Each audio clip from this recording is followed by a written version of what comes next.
അരച്ചെടുത്തിട്ടുണ്ട്. ഇനി ഇതിൻ്റെ പൊടിയെല്ലാം മൂറി കിട്ടാൻ വേണ്ടിയിട്ട് ഒരു 3-4 മണിക്കൂർ ഇതുപോലെ റെസ്റ്റ് ചെയ്യാൻ വെക്കണം.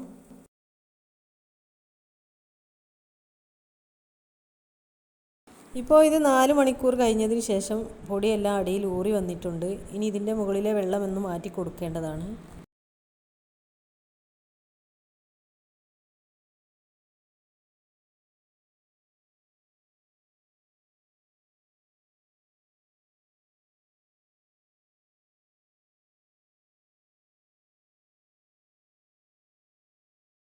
ഇപ്പോൾ ഇതിൻ്റെ വെള്ളമെല്ലാം മാറ്റി കൊടുത്തിട്ടുണ്ട്. ഇനി ഇതിലേക്ക് വീണ്ടും കുറച്ചുകൂടി വെള്ളം ഒഴിച്ച് കൊടുത്ത് റെസ്റ്റ് ചെയ്യാൻ വെക്കണം.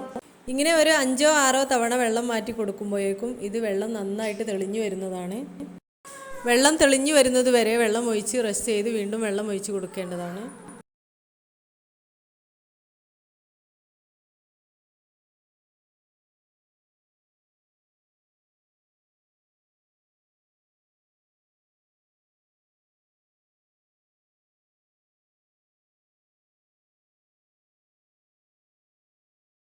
ഇപ്പോൾ ഇത് 6 പ്രാവശ്യം വെള്ളം ഒഴിച്ച് കൊടുത്തപ്പോഴേക്കും വെള്ളം തെളിഞ്ഞു വന്നിട്ടുണ്ട്. പൊടിയെല്ലാം കാണാൻ തുടങ്ങിയിട്ടുണ്ട്. ഇനി ഇതിലെ വെള്ളമെല്ലാം മാറ്റിയതിന് ശേഷം ഇതിലെ പൊടി ഒന്ന് ഉണക്കാൻ വേണ്ടി വെക്കണം.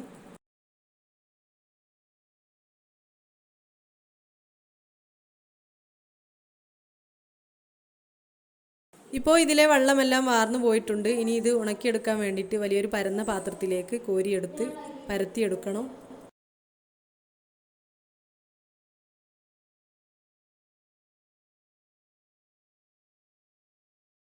ഇപ്പോൾ ഈ പൊടിയെല്ലാം ഉണങ്ങി കിട്ടാൻ വേണ്ടിയിട്ട് നല്ല വെയിലുള്ള സ്ഥലത്ത് വെച്ച് കൊടുത്തിട്ടുണ്ട്. വൈകുന്നേരം ആയപ്പോഴേക്കും കുവയെല്ലാം നന്നായി ഉണങ്ങി വന്നിട്ടുണ്ട്. ഇങ്ങനെയാണ് കൂവപ്പൊടി തയ്യാറാക്കി എടുക്കേണ്ടത്. ഇനി ഇതൊരു നല്ലൊരു പാത്രത്തിലിട്ടൊന്ന് അടച്ച് വെക്കേണ്ടതാണ്. കൂവപ്പൊടിക്ക് കട്ടയില്ലാതിരിക്കാൻ വേണ്ടി ഉണങ്ങിയതിന് ശേഷം മിക്സിയുടെ ജാറിലിട്ടൊന്ന് പൊടിച്ചെടുക്കേണ്ടതാണ്. അപ്പോൾ എൻ്റെ ഈ വീഡിയോ നിങ്ങൾക്ക് ഇഷ്ടപ്പെട്ടിട്ടുണ്ടാവുമെന്ന് കരുതുന്നു. ഇഷ്ടപ്പെട്ടാൽ ലൈക്ക് ചെയ്യാനും ഷെയർ ചെയ്യാനും സബ്സ്ക്രൈബ് ചെയ്യാനും മറക്കരുത്. ഇൻഷാ അല്ലാഹ് അടുത്ത നല്ലൊരു വീഡിയോയുമായി കാണുന്നതുവരേക്കും അസ്സലാമു അലൈക്കും.